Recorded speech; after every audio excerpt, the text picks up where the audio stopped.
Historical कारण है इसके पीछे। बिल्कुल। एक्चुअली देखो, ऑस्ट्रेलिया में ना ट्राइब्स रहते थे और बिल्कुल कोने में था। पहले तो इंडिया खोजने निकला कोई और कहाँ पहुँच गया, यूएस पहुँच गया।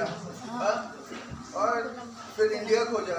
ऑस्ट्रेलिया बहुत नीचे है, तो एक काला पानी की सजा होती थी इंडिया में। वैसे ही वहाँ पे जो गुंडे मवाली बदमाश होते थे, कहाँ पे, इंग्लैंड में, यूके में, वहाँ से गुंडे मवाली और बदमाशों को उठा के ले जाके इंडिया में पटक दिया जाता था। वही उनके लिए काला पानी था।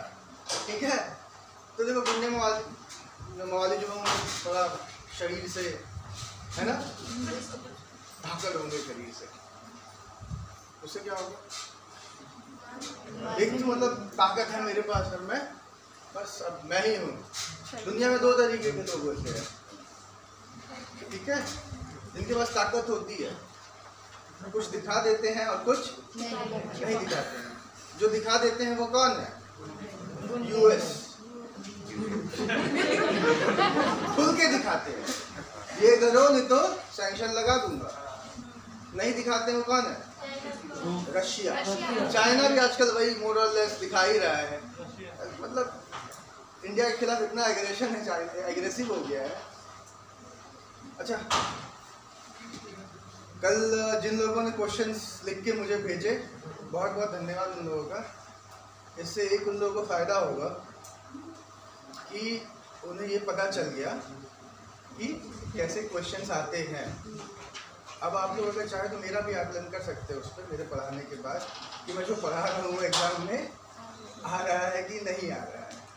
ठीक है, और वो लिखाने का एक और ध्येय ये था ना कि आपने क्वेश्चंस जितने भी देखे होंगे, सारे क्वेश्चन सुपरफिशियल ऊपर आए हुए हैं, अंदर नहीं आए। अच्छा, कल मैंने एक बात बताई थी, नैनो टेक्नोलॉजी से कुछ भी हो सकता है। बस इतना भी याद रखेंगे ना तो उसमें से नैनो टेक्नोलॉजी के 50% क्वेश्चन हो जाएंगे। केवल इतना याद रखिए। अगर आप लोगों ने क्वेश्चंस देखा होगा, किन किन लोगों ने मुझे क्वेश्चंस भेजे थे, बाकी लोगों को बेस्ट ऑफ लक, है ना, अच्छा किया। और देखिए एक और चीज़ किया, कुछ लोगों ने आंसर्स भी लिख के भेजे थे, लॉन्ग आंसर्स के। देखिए आंसर राइटिंग की एक बात बता दूँ आप लोगों को। वैसे मुझे बोलना तो नीचे, कई लोगों का इसके लिए अलग विचार होगा। आंसर राइटिंग जो है ना, एक भ्रम है। सिंपल सी बात, पूछे क्यों। देखिए आपको जब आएगा कुछ ना, तभी आप आंसर लिख पाएंगे।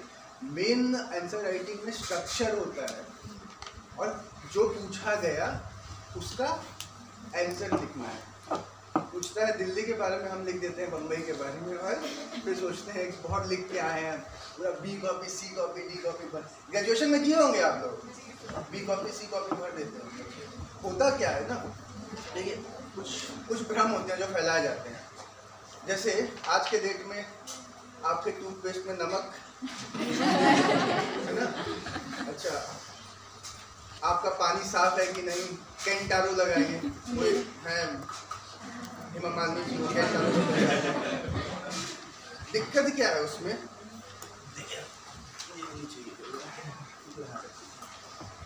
दिक्कत क्या है ना, वेस्टर्न कंट्रीज ना यहाँ पे आके क्या कर रही है, भ्रम फैला के। यार हम लोग जब नल से पानी पी रहे थे ना, अपने मम्मी पापा से पूछना, बहुत स्ट्रांग थे, मिनरल्स भी मिल रहे थे, बॉडी में जा रहे थे। अब क्या है, सब कुछ खत्म, ई बॉइलिंग, मतलब कोई टेस्ट ही नहीं है ई बॉइलिंग में।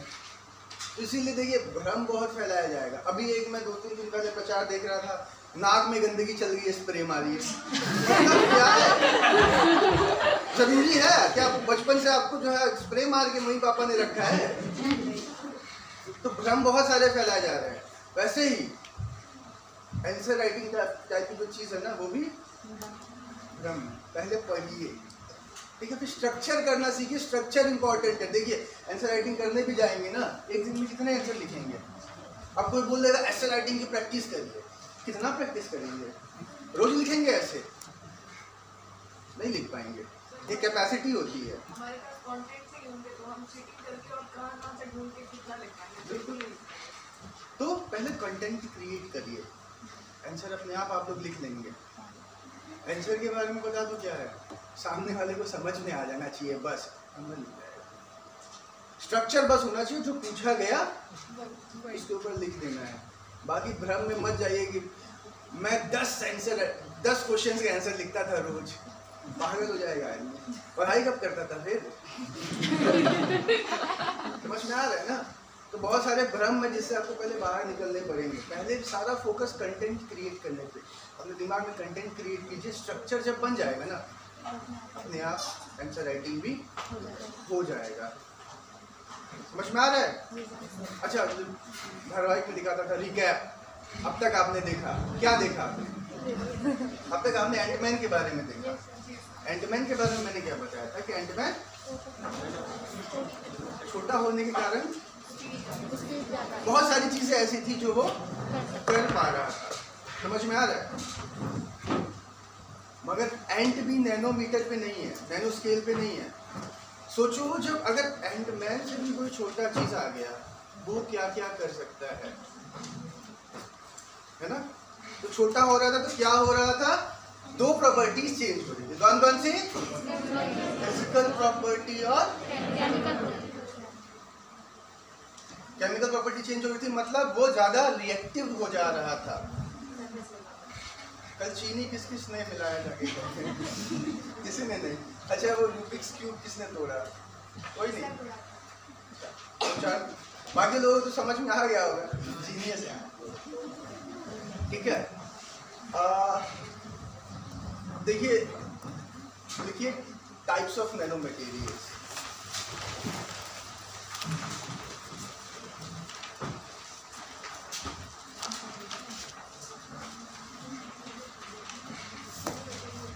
टाइप्स ऑफ नैनो मटेरियल्स देखिए, अब इधर देखिए,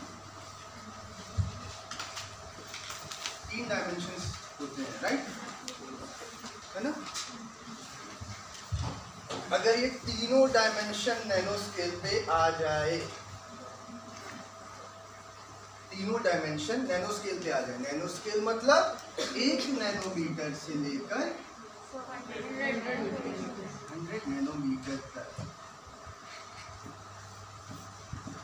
इसको बोलते हैं जीरो डायमेंशन ऑफ नैनो। क्या बोलते हैं? Zero dimensional nano material. ये एक कप की तरह होता है। एग्जाम्पल कल मैंने बताया था, क्या था? Quantum dot. तो लिख लीजिए एग्जाम्पल में क्या होगा। चलिए मैं अभी लिखा दूंगा आपको, क्वांटम डॉट। और एक एग्जाम्पल, फुलरी। क्या? फुलरी। अच्छा, ठीक है।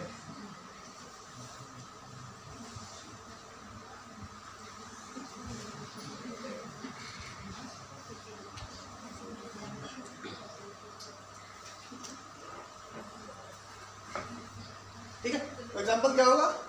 क्वांटम डॉट और फुलरी। अच्छा, अभी तो तीनों हटा दिया था, है ना? अब बस 2 को नैनो में ले जाए, क्या बनेगा? 1 डायमेंशनल।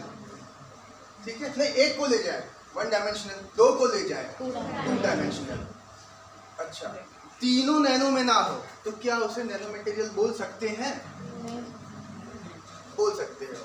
एक नैनो मटेरियल की डेफिनेशन लिखिए।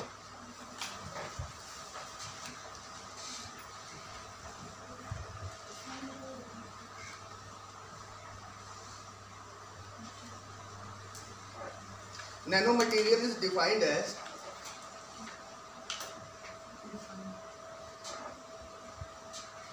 nanomaterial is defined as material with any external dimension, material with any external dimension in the nanoscale. Material with any external dimension in the nanoscale, or having internal structure, having internal structure or surface structure in nano scale. फिर repeat कर देता हूँ, nanomaterials is defined as material with any external dimension in the nano scale और having internal structure और surface structure in the nano scale. मतलब क्या होगा?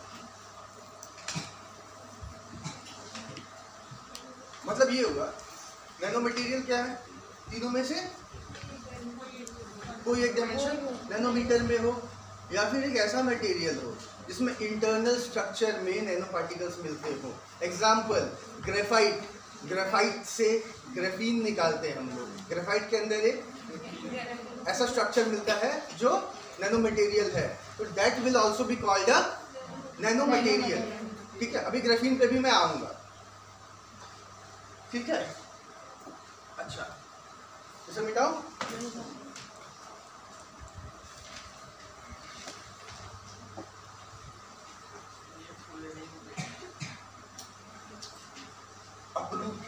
Electron carbon का C60 अभी आता हूँ। देखिए, जनरेशन। अच्छा, जनरेशन से पहले रुक जाइए। देखिए, सबसे पहली बात ना, अभी नैनो मटेरियल की बात कर रहे हैं। ठीक है, सवाल ये उठता है, जब स्टार्ट हुआ होगा नैनो मटेरियल का कॉन्सेप्ट आना, कैसे स्टार्ट हुआ होगा?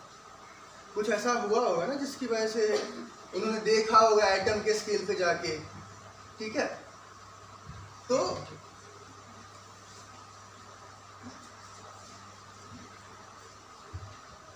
Scanning tunnelling microscope, STM, scanning tunnelling microscope, ठीक है, खोजा गया। इसकी खोज हुई, उसके बाद हम एटम के स्केल पे देख पाए। जब हम किसी को देख पाएंगे तो हम उसको समझ पाएंगे, और जब हम किसी चीज़ को समझ पाएंगे तभी हम उसमें जाके परिवर्तन कर पाएंगे। तो परिवर्तन करने के लिए या समझने के लिए क्या जरूरी था? देखना। जब स्कैनिंग टनलिंग माइक्रोस्कोप आया तो उसकी वजह से हमने क्या किया? एटम को देख पाए, और जब देख पाए तो फिर उसे समझ पाए, और फिर जब समझ पाए तो उसमें हम परिवर्तन कर पा रहे हैं। ये बात समझ में आ रही है? सबसे पहले कौन थे हमारे वो साइंटिस्ट, क्या नाम बताया था? फिल्मन। ठीक है, रॉबर्ट फिल्मन। उसके बाद नोरियो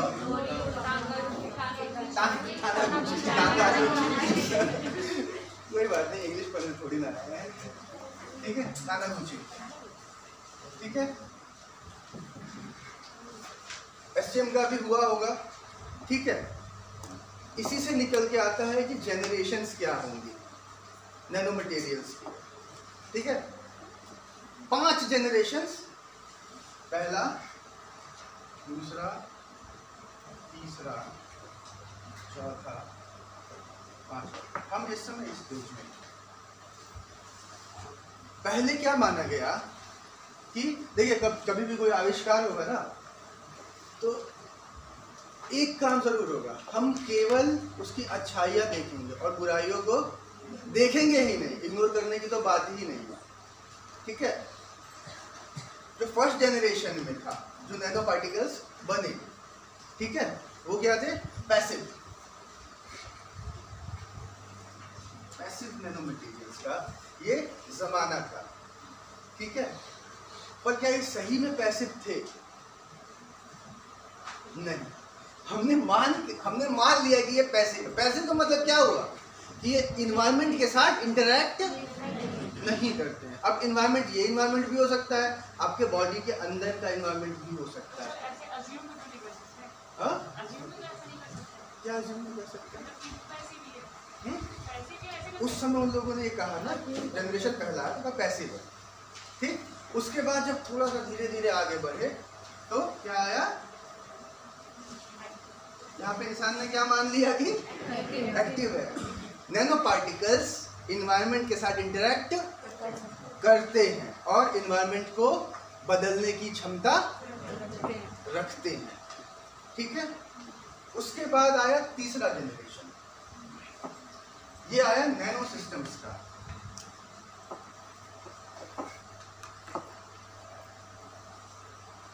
ठीक है, उसके बाद आया मॉलिक्यूलर डिजाइन।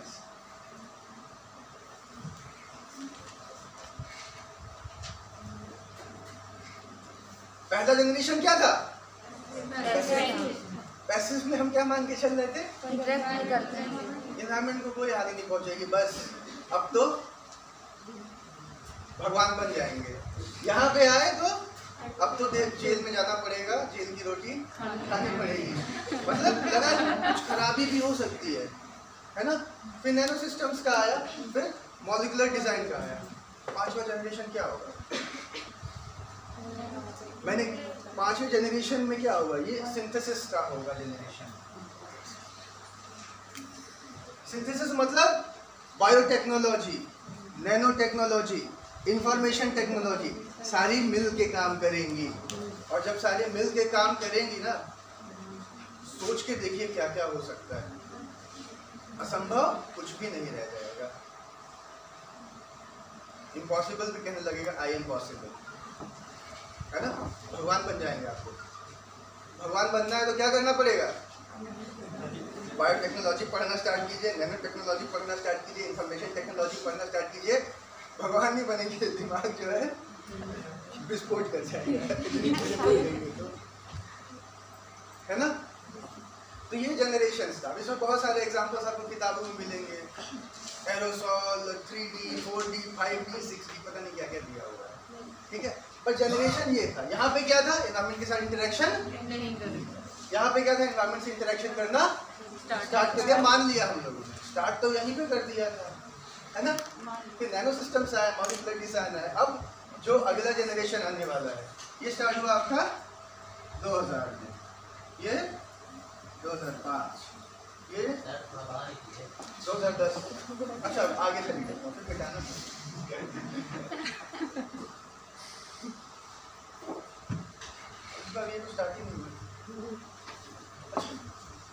2016 में मॉलिक्यूलर डिजाइन के लिए नोबेल प्राइज दिया गया था केमिस्ट्री में 3 साइंटिस्ट को।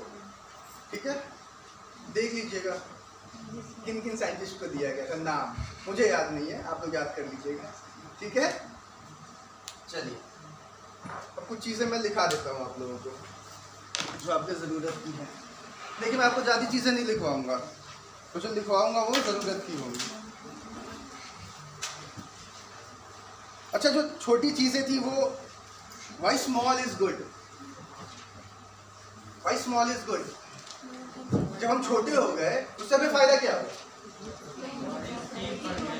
हमारी प्रॉपर्टीज चेंज होने लगी, और प्रॉपर्टीज चेंज होने लगी तो फिर हम वो काम भी कर सकते थे जो काम नहीं कर सकते। समझ में आ रहा है ना? छोटा क्यों? Why small is good. Question आता है जरूरत क्या है? मतलब जिंदगी में कम कष्ट है कि अब जो आप बोल रहे हैं नीचे चले जाइए, स्मॉलर हो जाइए, तो वो कष्ट वहां दूर हो रहे हैं। पर एक चीज हम लोग नहीं देख रहे हैं, उसका इम्पैक्ट हमारे सिस्टम पे क्या पड़ रहा है। अच्छा तो हो रहा है, नो डाउट। एक डिबेट आप लोग करते होंगे, मैंने भी बच्चों में बहुत किया है, विज्ञान वरदान या अभिशाप। साइंस बूंद और बेन, बूंद भी है यहाँ पे, बेन भी है, दोनों चीजें हो सकती है। अब बताएं, नैनो पार्टिकल्स इतने छोटे हैं। सबसे पहली बात, वो छोटे हैं, उनका सरफेस एरिया क्या है? ज्यादा है। छोटे हैं, वो कहीं भी घुस सकते हैं बॉडी में, है ना। ये बात मानते हैं ना सब लोग? छोटे हैं, कहीं भी घुस सकते हैं। सरफेस एरिया ज्यादा मतलब बॉडी में घुस गए तो रिएक्शन भी बहुत तेज करेंगे। रिएक्शन बहुत तेज करेंगे, क्या होगा? हो सकता है अच्छा हो सकता है खराब हो। ठीक है, और सबसे बड़ी प्रॉब्लम क्या है पता है? नैनो टेक्नोलॉजी पे रिसर्च चल रही है, इसके इल इफेक्ट्स को जानने के लिए कोई रिसर्च नहीं चल रही है। ये एक बहुत बड़ी प्रॉब्लम है। वो कब चलेगी? प्लास्टिक जब आया था कितने खुश थे हम लोग, अब तो मतलब हम लोग को उसका पहले भी नहीं बोलेंगे, मतलब लोग कितने खुश होंगे, प्लास्टिक हो गया, घर से झोला लेके नहीं जाना पड़ेगा, प्लास्टिक में सामान लेके चले जाएंगे। आज के डेट में क्या कंडीशन है? प्लास्टिक बैन आज की डेट में कंडीशन क्या है? प्लास्टिक बैन है। क्यों बैन? क्योंकि एनवायरनमेंट के ऊपर इम्पैक्ट डाल रहा है। बात समझ में आ रहा है ना? वैसे ही नैनो मटेरियल पे क्या है, अभी बहुत खुश हो रहे हैं कि बस अब तो कुछ नहीं है, अब तो मतलब भगवान ही बनने वाले हैं, कुछ भी कर देंगे हम लोग। बट आने वाले समय में क्या होने वाला है? अच्छा, एक सस्टेनेबल डेवलपमेंट का कॉन्सेप्ट है। अगर नैनो मटेरियल का सस्टेनेबल डेवलपमेंट हम लोग करने लगे तो क्या होगा? और वो टॉक्सिक हो तो सस्टेनेबल डेवलपमेंट क्या है? What is sustainable development? Continuous development. Sustainable development का क्या है? सस्टेन। आप सस्टेन कर रहे हैं, आपके आने वाली जनरेशन भी आप ऐसे ही यूज करें आज प्रोडक्ट्स को, जो भी आप यूज कर रहे हैं, इन्वायरमेंट को, कि आप आज सस्टेन कर पा रहे हैं ना, तो आने वाला जनरेशन भी सस्टेन कर जाए। That is sustainable development. हम अभी कर क्या रहे हैं? नैनो मटेरियल के ऊपर रिसर्च कर रहे हैं, ठीक है? इसके इल इफेक्ट्स आगे वाले जनरेशन्स देखेंगे कि क्या क्या हो सकता है, ठीक है? बहुत खतरनाक चीज़ है ये नैनो मटेरियल, कुछ भी कर सकते हैं इससे। नैनो बॉम्ब बना दिया, क्या साइज होगा उसका? पॉकेट में लेके घूम रहे हैं नैनो बॉम्ब मजे से, हाथ तोड़ दूंगा जो मिल गया। समझ में आ रहा है? इल इफेक्ट्स भी देखना जरूरी है। अब आंसर राइटिंग में क्या होगा? नैनो मटेरियल के ऊपर लिखने को आ जाएगा, पॉजिटिव तो लिखेंगे ही, क्या क्या हो सकता है, कुछ भी हो सकता है। नेगेटिव्स में क्या लिखेंगे?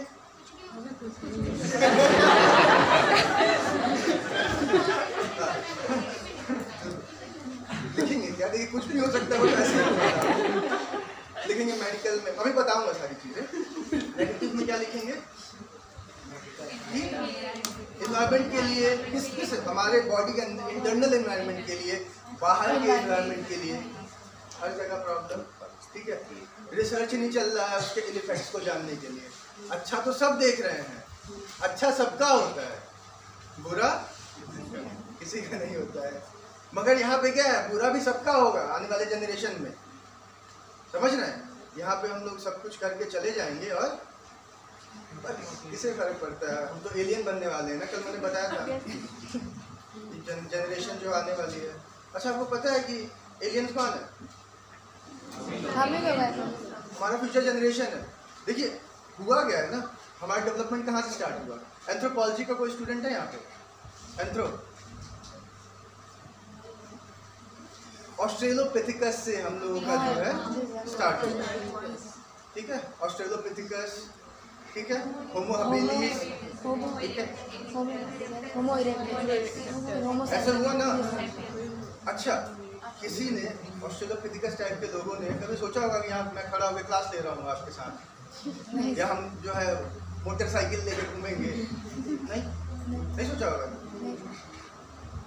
पर आज हम ये काम कर रहे हैं यहाँ पे ना, मैं ये रिकॉर्डिंग हो रही है, वहाँ पे आप लोग बैठ के क्लास कर रहे हैं, मैं भाषण दे रहा हूँ, आप लोग सुन रहे हैं। उन्होंने ऐसा सोचा होगा? साइंस में संभावनाएं अपार हैं, ठीक है? इसीलिए कहते हैं ना, साइंस में कुछ गलत नहीं है। आप कुछ भी सोचेंगे ना, हो सकता है कि वो आपकी कोरी कल्पना ना हो सकता है वो सही हो जाए। समझ में आ रहा है? तो एलियंस कौन है? हमारा फ्यूचर जनरेशन है। एक मूवी है इंटरस्टेलर, देखिए किसी ने?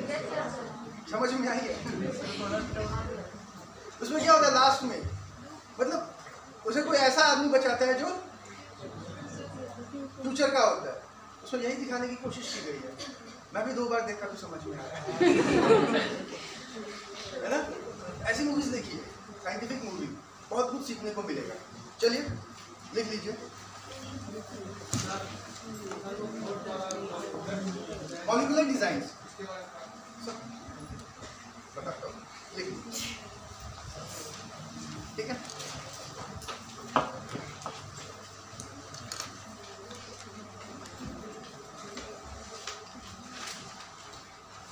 Nano particles, nano particles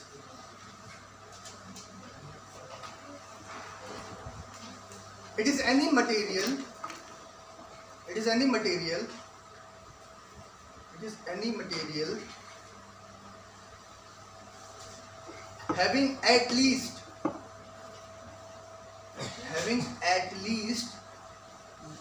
one of its dimension, having at least one of its dimension in the range of 1 nanometer to 100 nanometer. Nanoparticles it is any material having at least one of its dimension in the range of 1 nanometer to 100. that is 10 to the power minus 7 to 10 to the power minus 9. ठीक है, 10 to the power minus 7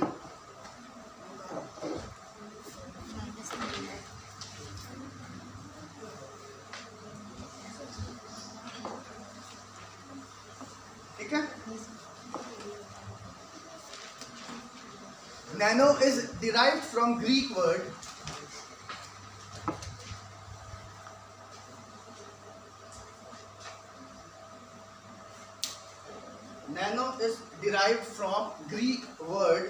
nanos, N-A-N-O-S, nanos, N-A-N-O-S,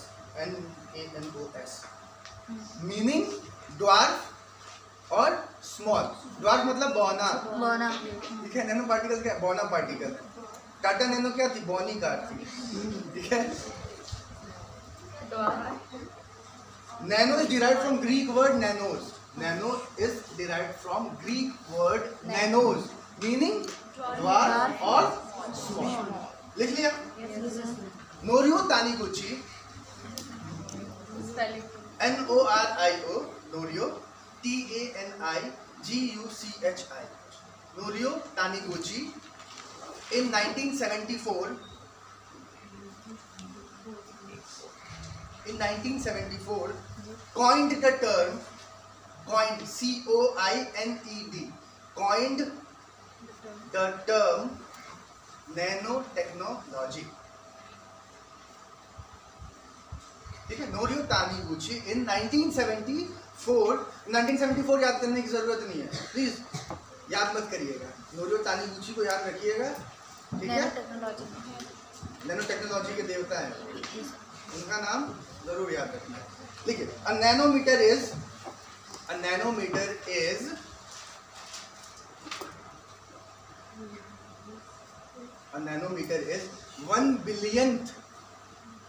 1 billionth of a meter. A nanometer is 1 billionth of a meter. अच्छा, 1 million कितना होता है? 1 billion 100 crore. ठीक है. तो millionaire बनना चाहेंगे कि बिलियनेयर? कल तो बनाया ही था सबको. मैंने कहा सबके पास 100 करोड़ हैं. बन चुके हैं आप लोग. फील करिए. फील करना जरूरी है ना. एग्जाम्पल लिख लीजिए. ₹1 in 100 करोड़. ₹1 in, एग्जाम्पल लिख लीजिए नैनोमीटर को समझने के लिए. ₹1 in 100 crore rupees. ₹1 in 100 crore rupees. देखिए ये समझना बहुत जरूरी है. एक सेंस होना चाहिए कि व्हाट इज नैनोमीटर, हम किस स्केल पे जाके काम कर रहे हैं. ठीक है. दूसरा एग्जाम्पल लिख लीजिए. one person in the population of 100 crores. One person in the population of 100 crores. समझ में आ रहा है? ठीक है. 100 करोड़ की आबादी में एक आदमी को क्या बोलेंगे? नैनो. अच्छा, नैनो साइंस लिखिए. नैनो साइंस सिंपली बोला जाए तो साइंस है नैनो स्केल. ठीक है. बस सवाल ये उठता है साइंस है क्या. मैंने बोला था ना मैं साइंस के बारे में बात करूंगा. साइंस क्या है? क्या लगता है आप लोगों को? What is science? सुव्यवस्थित संगठित. देखिए there are lot of randomness around. ठीक है. बहुत रैंडमनेस है. सारी चीजें बिखरी पड़ी हैं. ठीक है. साइंस क्या है? उन बिखरी चीजों के लिए कोई एक ऐसा लॉ बना देना जो सबके ऊपर एप्लीकेबल हो। ये बात समझ में आ रहा है? Science is theorising the randomness. Randomness जो है उसको थ्योराइज कर दिया। अब देखिए, कल मैं बता रहा था कोई नैनो पार्टिकल है, जैसे जैसे उसका साइज घटता जाएगा उसका कलर चेंज होता जाएगा, बोला था। ऐसे सिल्वर नैनो पार्टिकल्स के साथ भी होता होगा, ठीक है? तो देखा जाए सबका कुछ, किसी का कुछ और कलर आ रहा है, किसी का कुछ और कलर आ रहा है, मतलब रैंडमनेस बहुत है। अब सवाल ये था कि रैंडमनेस क्यों? तो उसको पता करने के लिए उन्होंने क्या किया, उस रैंडमनेस को पता करने के लिए कि क्यों हो रहा है ऐसा, ठीक है? तो उन्होंने पता क्या लगाया कि फिजिकल प्रॉपर्टी चेंज हो रही है और केमिकल प्रॉपर्टी चेंज हो रही है, इसी की वजह से ऐसा हो रहा है। तो इसीलिए इसको क्या किया गया, एक रैंडमनेस था, है ना? सबका, किसी का कुछ अलग आ रहा था, किसी का कुछ अलग आ रहा था, उसको उन्होंने क्या किया, क्लब करके उसके ऊपर एक थियरी बना दी। अब ये सबके ऊपर एप्लीकेबल होगा। न्यूटन्स लॉ मेरे ऊपर अलग होता है, आप लोगों के ऊपर अलग एप्लीकेबल होता है क्या? नहीं ना, है ना? मेरे ऊपर भी क्या लगता है, F=gm1m2/r²। आपके ऊपर भी वही लगता है। अच्छा, एक फैक्ट बताओ, न्यूटन थर्ड लॉ क्या कहता है? क्रिया प्रतिक्रिया इसका मतलब अगर हम दीवार पर मारेंगे तो प्रतिक्रिया मिलेगा। एक्सेप्शन है कुछ इसका? गांधी जी थे जी सर। न्यूटन थर्ड लॉ का एक्सेप्शन क्या था? कोई थप्पड़ मार दो, चुप रहना। आप लोग क्या करेंगे? आप लोग तो भगत सिंह के भक्त होंगे। हाँ सर, भगत सिंह क्या शुरू से ही हिंसात्मक थे? ऐसे सर्कमस्टेंसेस थे जिन्होंने उन्हें हिंसात्मक बना दिया, ठीक है? हिस्ट्री में आप लोग इस चीज़ को पढ़ेंगे। भगत सिंह और महात्मा गांधी के बीच लोग कहते हैं ना, मतलब इतना प्रॉब्लम था, उन्होंने छुड़ाया नहीं जेल से। सवाल ये नहीं था कि गांधी जी ने छुड़ाया नहीं था भगत सिंह को, सवाल ये था कि भगत सिंह बाहर निकलना ही नहीं चाहते। फैक्ट है ये, बिल्कुल मैं मजाक नहीं कर रहा हूँ। अगर वो निकलना चाहते ना तो चंद्रशेखर आजाद उनको निकाल लिए। उन्होंने कहा देखिए मैं जिंदा हूँ ना, कोई फर्क नहीं पड़ता है, मैं मर जाऊँगा ना तो लोगों में क्रांति आएगी। 23 साल की उम्र थी शायद उनकी ना, उस उम्र में विजन देखिए, देश के लिए कुछ कर गुजरने का जज्बा। हम तो यहाँ आएंगे बोलेंगे गांधी जी ने जो निकाला नहीं और ये नहीं किया वो नहीं किया, बट फैक्ट ये था ना, भगत सिंह निकलना ही नहीं चाहते, क्योंकि उन्हें पता था मैं जिंदा हूँ ना, कोई फर्क नहीं पड़ने वाला है समाज और सोसाइटी को, पर अगर मैं मर जाऊँगा ना, मैं फांसी चढ़ जाऊँगा, क्या होगा? लोग जागरूक हो जाएंगे। सोए हुए लोगों को जगाने के लिए मरना भी जरूरी है, समझ आया? अब आप लोगों को जो है मैं बोला क्वेश्चन लिख के दे दीजिए, कुछ लोगों ने लिखा, बाकी लोग क्या कर रहे थे? टेंशन मत लीजिए, मैं इसके लिए बात ही नहीं चलूंगा। ठीक है, नैनो साइंस लिखिए। साइंस समझ में आया? रैंडमनेस बहुत ज़्यादा है, उसको थ्योराइज कर दे और एक चीज़ सबके ऊपर लगने लगे, that is science. Science and technology, technological बताया था, स्टडी ऑफ टेक्निक्स। टेक्निक्स क्यों लगाते हैं? लाइफ को इजी बनाने के लिए। इजी है ना, समझ में आ रहा है ना? चलिए लिखिए, nano science, it is study of nano materials, it is study of nano materials और नैनो पार्टिकल्स। नैनो साइंस में क्या करते हैं? या तो नैनो मटेरियल, नैनो पार्टिकल्स का स्टडी करते हैं, समझ में आ रहा है? It is study of nanomaterials or nanoparticles, their properties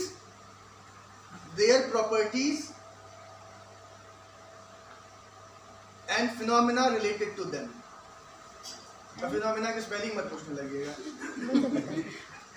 मुझे याद है, मैं एक बार क्या हुआ ना, मैं केंद्रीय विद्यालय में पढ़ता था, ठीक है? In their properties and phenomena related to them, ठीक है? मैं केंद्रीय विद्यालय में पढ़ता था, तो हुआ क्या, एक दिन संचायिका एक होता था जो स्कूल में बच्चों को पैसा जमा करने के लिए जागरूक करते थे, उसमें पैसा जमा करते थे हम लोग, ठीक है? ऐसे राइटिंग कॉम्पिटिशन हुआ एक बार, ठीक है, इंग्लिश में। मैंने पापा से, पापा एक ऐसे लिख दो अच्छी। पापा ने ऐसे लिख दिया, मैं रट लिया पूरा एकदम, बाय हार्ट कर लिया। फिनोमिनन की स्पेलिंग नहीं आती। ठीक है, तो मेरे साथ जो लड़का देने गया था वो टॉपर था मेरी क्लास का। मैंने कहा भाई फिनोमिनन की स्पेलिंग पूछूंगा एग्जाम में, बता देना। ठीक है, गए। ठीक है, तीसरा प्राइज मिला था मुझे। कैसे पता है? 3 ही लोग ऐसे लिख ले आए थे। सही में तीसरा प्राइज मिला को। पहला किसे मिला? जिससे मैंने फिनोमिनन की ऐसे राइटिंग स्टार्ट हो। मैंने कहा भाई उसने हाँ बता, वही भाव खाया था, बता दिया उसने, मैंने लिख लिया। फिर क्या हुआ? दूसरा किसी को मिला होगा, किसी और स्कूल का। तीसरा तो मुझे मिला क्योंकि 3 ही लोग दौड़ रहे थे उस रेस में। मैं बहुत खुश था, ऐसे लिख के निकला ना। मैं घर गया, मैं मम्मी प्राइस तो पक्का है। अच्छा, इतना अच्छा लिखा? मैं हाँ बहुत अच्छा लिख के आया हूँ। क्यों इतना कॉन्फिडेंस? मैं कैसे था इतना कॉन्फिडेंस? इसमें 3 ही लोग हैं, तीसरा मैं था। और तीसरा मुझे पता था मुझे तीसरा प्राइज मिल जाएगा। नॉट सो गुड है। ठीक है, नैनो टेक्नोलॉजी लिखिए।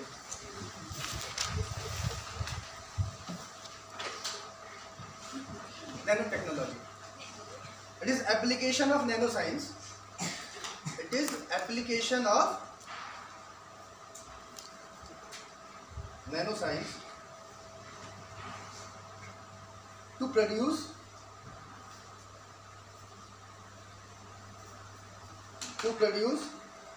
devices and products.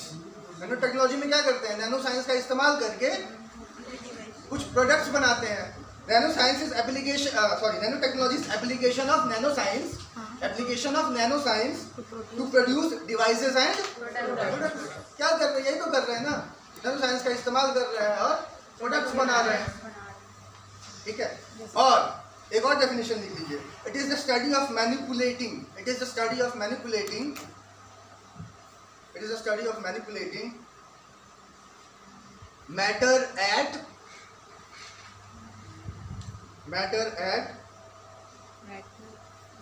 nanoscale. It is the study of manipulating matter at, ठीक है, नैनो टेक्नोलॉजी। और क्या? It is study of nano particles, वो तो नैनो साइंस भी था। ठीक है, अच्छा अब लिखिए why small is good. Why small is good, छोटा अच्छा क्यों है ना? एक हिंदी में कहावत है, देखने में छोट लगे घाव करे। ठीक है, वही है।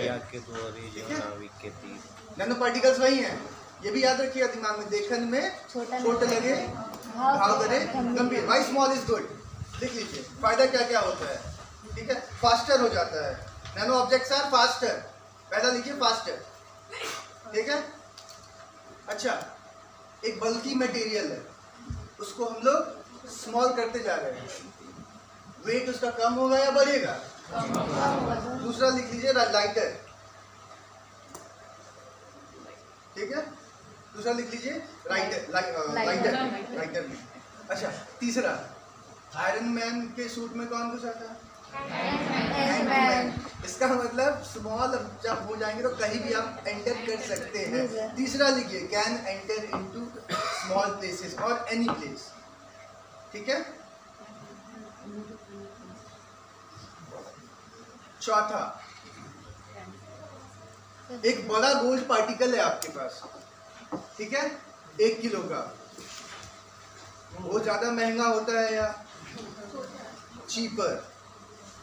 चीपर मैं इसलिए कह रहा हूँ, अब ये नहीं है कि आप ऐसा कहते नैनो पार्टिकल ले आके दिखाइए चीपर है, खरीद के ले आइए, मजाक कर रहे हैं आप।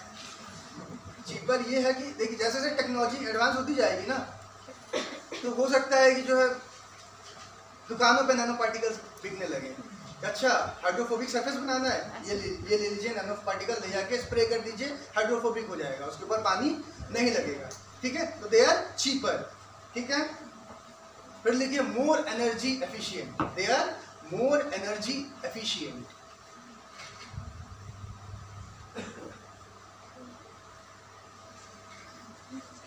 दे शो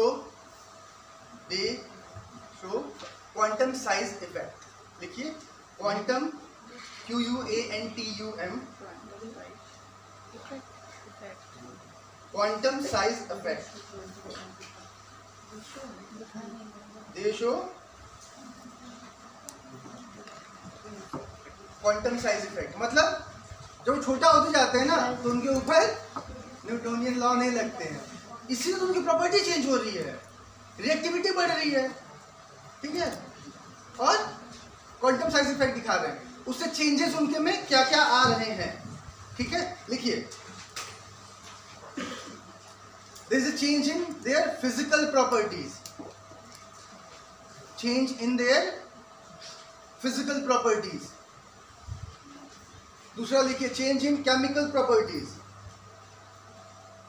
फिजिकल प्रॉपर्टी में चेंज क्या हो रहा है? मेल्टिंग पॉइंट, बॉइलिंग पॉइंट, सारी चीजें जो है चेंज हो जा रही हैं, ठीक है। हीट रेजिस्टेंट हो जा रहे हैं, है ना, मेटल नॉन मेटल बन जा रहा है, ठीक है, अजीब पार्टिकल्स हैं, कुछ भी हो जा रहा है।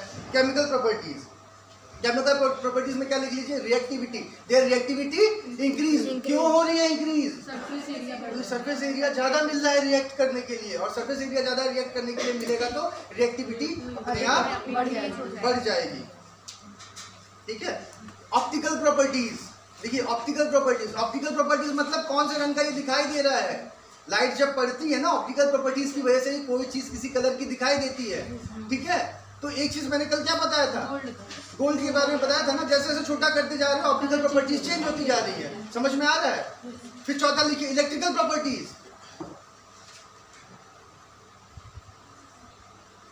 इलेक्ट्रिकल प्रॉपर्टीज मतलब कोई कंडक्टर है, ठीक है, कंडक्टर क्या होता है?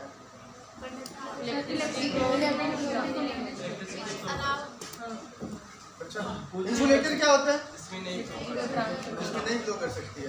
अच्छा, इलेक्ट्रिसिटी फ्लो करने या ना करने के पीछे कारण क्या होता है? रेजिस्टेंस।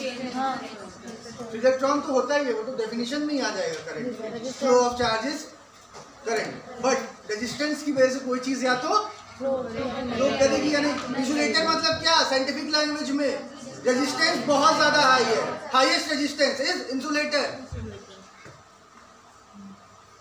कम करते जाइए रेजिस्टेंस, सेमीकंडक्टर बना। फिर तो सेमीकंडक्टर और कंडक्टर और इंसुलेटर की डेफिनेशन कहाँ से ले आएंगे? रेजिस्टेंस, रेजिस्टेंस बहुत ज्यादा, insulator example is would, plastic, है ना। ऐसा नहीं है कि उसमें जो हो नहीं सकता है, ठीक है। दूसरा सेमीकंडक्टर, उसमें रेजिस्टेंस उससे थोड़ा कम होगा तो कंडक्टर, है ना। और रेजिस्टेंस बहुत ज्यादा कम हो गया तो क्या बोला जाएगा उसे? Super conductor. सुपर कंडक्टर, उसमें क्या होता है? रेजिस्टेंस बहुत ज्यादा कम होता है। ऐसा कैसे करते? टेम्परेचर को कम करके, टेम्परेचर को कम करते जाते हैं, उसकी कंडक्टिविटी घटती जाती है और फिर वो सुपर कंडक्टर बन जाता है। उसके बारे में बताऊंगा, उसमें एक एक्सपेरिमेंट हुआ था, उसके बारे में बताऊंगा, ठीक है। मैकेनिकल प्रॉपर्टीज, एक प्रॉपर्टी और लिख लीजिए, मैकेनिकल प्रॉपर्टीज। मैकेनिकल प्रॉपर्टीज में क्या आएगा? स्ट्रेंथ बढ़ जा रही है। स्ट्रेंथ कैसे बढ़ जा रही है? देखिए आपको एक बात बताओ, मकड़ी का जाल देखा है आपने? मकड़ी के जाल का एक थ्रेड अगर ले, है ना, और उसी साइज का स्टील का एक थ्रेड ले, कौन सा ज्यादा मजबूत होगा? मकड़ी का जाल। अच्छा, आप आज जाइएगा ना, मकड़ी का जाल पकड़ के ऐसे ऐसे ऐसे ऐसे करके देखिएगा, टूटेगा नहीं, टूटता नहीं। पकड़िए ऐसे ऐसे उसको मसल के देखिएगा, नहीं टूटेगा। बहुत ही ज्यादा स्ट्रेंथ होता है उसके अंदर, तभी तो स्पाइडरमैन महोदय जो है बिल्डिंग पे छलांग मारते रहते हैं, देखा होगा ना आप, स्ट्रेंथ होता है उसके अंदर, ठीक है। तो ये क्वांटम साइंस इफेक्ट था कि इसकी वजह से क्या हो रहा है? Chemical property, physical property, electrical property, optical properties और मैकेनिकल प्रॉपर्टीज, सारी की सारी प्रॉपर्टीज चेंज हो जा रही है। समझ में आया? अच्छा, एलोट्रोप्स क्या होते हैं? एलोट्रोप्स अपरूप बोलते हैं शायद हिंदी में ना, क्या होते हैं एलोट्रोप्स? क्या होते हैं? मैं एग्जांपल दूं, अगर ह्यूमन नाम का कोई एटम या मॉलिक्यूल होता ना, तो हम सब उसके क्या होते? एलोट्रोप्स होते। डिफरेंट स्ट्रक्चर में मिल रहा है, छोटे बड़े, मोटे, ठीक है, हर स्ट्रक्चर में मिल रहा है ना। एक एलिमेंट के से बनी हुई चीजें जब डिफरेंट डिफरेंट स्ट्रक्चर्स में मिले, दैट इज एलोट्रोप। कार्बन का ग्रेफाइट होता है। कार्बन जो है, कार्बन के बहुत सारे एलोट्रोप्स मिलते हैं। क्यों मिलते हैं? सवाल तो ये उठता है ना, कार्बन इतने ज्यादा एलोट्रोप्स क्यों बनाता है? सिलिकॉन भी बनाता है, बट कम बनाता है। क्यों? क्योंकि कार्बन एक प्रॉपर्टी शो करता है जिसको बोलते हैं कैटिनेशन,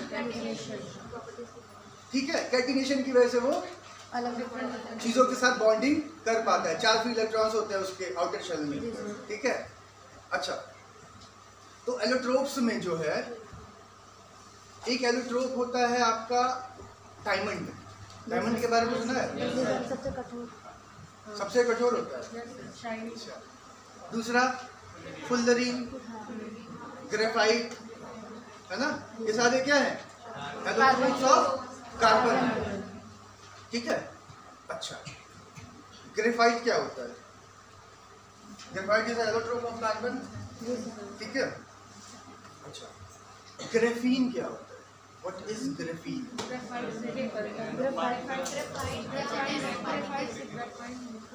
मान लो ये मेरी कॉपी जो है, ये ग्रेफाइट है। इस ग्रेफाइट का एक शीट मैंने बाहर निकाल लिया, ग्रेफीन हो गया, ये ग्रेफीन हो गया। छोटा सा पार्ट। इस ग्रेफीन को मैंने फोल्ड कर दिया ऐसे, ये क्या बन गया? कार्बन नैनो ट्यूब हो गया। समझ में आया? ये ग्रेफाइट था, एक पेज मैंने बाहर निकाला, क्या हो गया? ग्रेफीन। उसको क्या बोला जाएगा?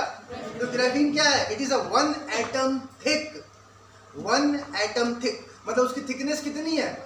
एटम के साइज की, ठीक है, एटम के साइज की। 1 एटम थिक, 1 एटम थिक, ठीक है, एलोट्रोप ऑफ कार्बन या इट्स पार्ट ऑफ ग्रेफाइट। अच्छा, अब इसी को मैंने क्या किया? मोड़ दिया, क्या बन गया?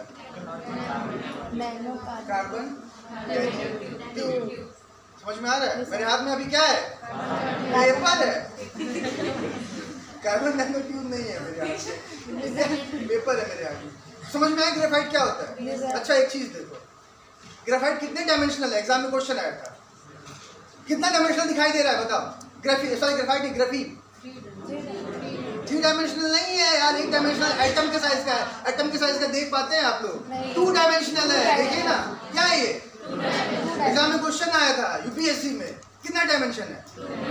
जब 1 एटम थिक बोल दिया तो जब 1 एटम थिक आप देख पा रहे हैं? नहीं देख पा रहे हैं, तो कितना डायमेंशन है ये? अच्छा, कार्बन नैनो ट्यूब क्या? अच्छा, ये अभी पता चल जाएगा। कार्बन नैनो ट्यूब, ठीक है, कितने डायमेंशंस का है? 3D। किसको किसको 3D लग रहा है? हाथ उठाए। अच्छा, दिखाई क्या दे रहा है आपको? बस लेंथ दिखाई दे रहा है ना, बाकी तो 2 चीजें इतनी कम है कि आपको दिखाई ही नहीं देंगी। तो कार्बन नैनो ट्यूब क्या है? बात समझ में आ रहा है? क्या है कार्बन नैनो ट्यूब? ग्रेफीन। समझ में आई है बात? एग्जाम में क्वेश्चन पूछा जा चुका है, और तो आप लोग जब कंफ्यूज होंगे, अरे 1 डायमेंशन का क्या बताया था वो? अच्छा, ग्रेफीन बताया था 1 डायमेंशन, ऐसे याद करने की जरूरत ही नहीं है यार, देख लो। तो इसमें बस क्या है? मैनिफेस्टेशन किस चीज का है? लेंथ का हो रहा है। बाकी 2 चीजें तो इतनी छोटी है ना कि आप देख ही नहीं सकते हैं। उसके लिए आपको स्कैनिंग टनलिंग माइक्रोस्कोप या फिर वो सारी चीजें देखनी पड़ेंगी, माइक्रोस्कोप का इस्तेमाल करना पड़ेगा। आपको दिख क्या रहा है? आपके लिए क्या है? बस समझ में आ रहा है ना? अच्छे से, ठीक है। चलिए, ग्रेफीन और कार्बन नैनो ट्यूब के बारे में 2-4 चीजें। अच्छा, ये देखिए, ये ट्यूब है। अब मान लीजिए मैंने एक सरफेस लिया ग्रेफीन का, ट्यूब बना दिया, 2-4 सरफेस ले लेता और थोड़ा सा मोटा बनाने लगता। अब इसका यूज कहाँ कर सकते हैं? मेरी ब्लड कैपिलरीज खराब हो गई मान लीजिए, ठीक है, क्या होगा? कार्बन नैनो ट्यूब लगा दूंगा उसकी जगह, बहने लगेगा फूल उसके अंदर, कोई दिक्कत नहीं। समझ में आया? कार्बन नैनो ट्यूब लगा दूंगा। मेडिकल में क्या होगा?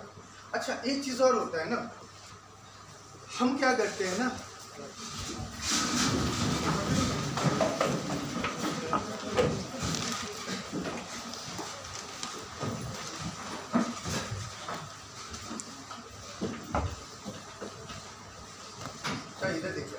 हम क्या करते हैं, हम नेचर को देख के ही बहुत सारी चीजें सीखते हैं। अच्छा, ताल वाल में आप कभी जाते होंगे, ये बोला अरुई का पत्ता देखा है किसी ने? देखा है? उसकी क्या प्रॉपर्टीज होती है?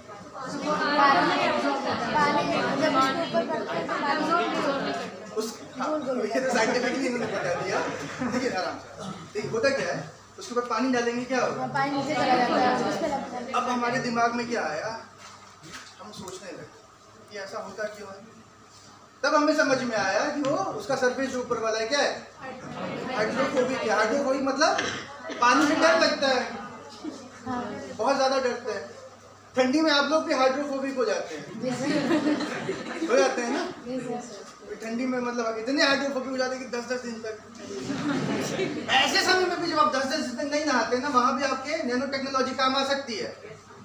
ठीक है, किसी चीज में जो है स्मेल कब आती है? पसीना होता है, ठीक है, क्या पसीने से स्मेल आती है? नहीं, पसीने के साथ ऑर्गेनिक कंपाउंड्स घुले होते हैं। जब उन्हीं ऑर्गेनिक कंपाउंड्स का डिकम्पोजिशन होता है तो उसकी वजह से आपको स्मेल आती है। ये बात समझ में आ रहा है? अब हम कोई ऐसा नैनो पार्टिकल बना लें, स्प्रे कर दें, डिकम्पोजिशन को रोक दे, कहानी खत्म, है ना? ऐसा कर भी चुके हैं। मोजे में सिल्वर नैनो पार्टिकल्स का इस्तेमाल हुआ। किसमें इस्तेमाल हुआ? मोजे में। मोजे में से बदबू आती थी लोगों के, ठीक है। अब लोग क्या कर रहे हैं, सिल्वर नैनो पार्टिकल युक्त मोजा पहन रहे हैं। मार्केट में देखिए सिल्वर नैनो पार्टिकल युक्त मोजा मिल रहा है। उसमें क्या होगा, वो जो ऑर्गेनिक कंपाउंड्स का डिकम्पोजिशन है उसको रोक देगा, स्मेल नहीं आएगी, ठीक है, सब लोग खुश। सबसे ज़्यादा दिक्कत क्या होती है, कोई आता है जूता निकाला, कंबल में बैठ गया, आप कंबल निकाल होता है, ऐसा होता है सबके साथ। मगर सिल्वर नैनो पार्टिकल का यूज कर लेंगे तो क्या होगा? नहीं आएगा। पर समझ में आ रही है ना? मगर अब देखिए, यहाँ पे मैं आपको एक और चीज समझा देता हूँ। सिल्वर नैनो पार्टिकल्स का इस्तेमाल किया, बदबू तो चली गई भाई, ऑर्गेनिक कंपाउंड की डिकम्पोजिशन को उसने रोक दिया। मगर आप मोजा धोएंगे कभी ना कभी, इतने तो आप निर्दयी होंगे नहीं कि बस मोजा पहनते ही रहेंगे। आप बोलेंगे सिल्वर नैनो पार्टिकल्स का मोजा है मेरा, मैं कभी से उतारूंगा ही। बच्चे नहीं है ना, बड़े हो चुके हैं। अगर मम्मी कभी बोल देंगे कि बेटा मतलब सिल्वर नैनो पार्टिकल्स के खरीद के लाए हो, अच्छी बात है, बट वो तो ले यार कभी, ठीक है। उस केस में क्या करेंगे, जब धुलेंगे तो क्या होगा, सिल्वर नैनो पार्टिकल्स हो सकता है निकल के सीवेज के माध्यम से कहीं और चले जाए, ठीक है। बायोमैग्निफिकेशन, बायोमैग्निफिकेशन क्या होता है? बायोमैग्निफिकेशन फूड चेन में ना कोई पार्टिकल है, ठीक है। फूड चेन में क्या होता है, हर्बीवोर्स, कार्निवोर्स, हर्बीवोर को कार्निवोर्स, फिर ओमनिवोर्स, ऐसे खाते हैं ना। अब जो नीचे जाएगा वो, ठीक है, ग्रास पे जाके मान लो चिपक गया, ठीक है। उसके बाद उसे किसने खाया, ग्रास हॉपर ने, ठीक है। ग्रास हॉपर ने खाया मान लो 1 माइक्रोग्राम या 1 मिली, 1 किलो खाया, छोड़ो ये माइक्रो मिली में नहीं जाते, 1 किलो खाया ग्रास हॉपर ने खाया ग्रास हॉपर ने 1 किलो खाया, ठीक है। उसका वो